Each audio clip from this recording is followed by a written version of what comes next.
আরো একটি গুরুত্বপূর্ণ খবরে চলে যাব।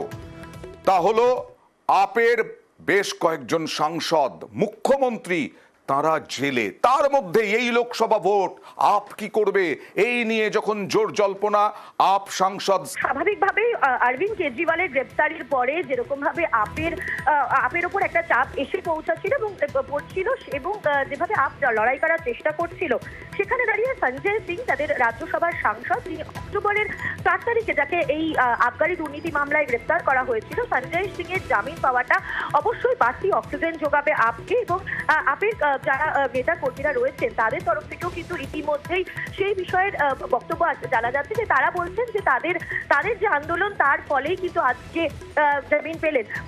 আজকে সুপ্রিম কোর্টে জামিনের বিরোধিতা করেনি তারা, ইডির তরফ থেকে কোনো জামিনের বিরোধিতা করা হয়নি। তারা যখন জামিনের আবেদন করা হয়েছিল সেই আবেদনের বিরোধিতা করেনি ইডি, এবং তার পরিপ্রেক্ষিতে কিন্তু সুপ্রিম কোর্ট আজকে সঞ্জয় সিং এর জামিন দেবার সিদ্ধান্ত নিয়েছে।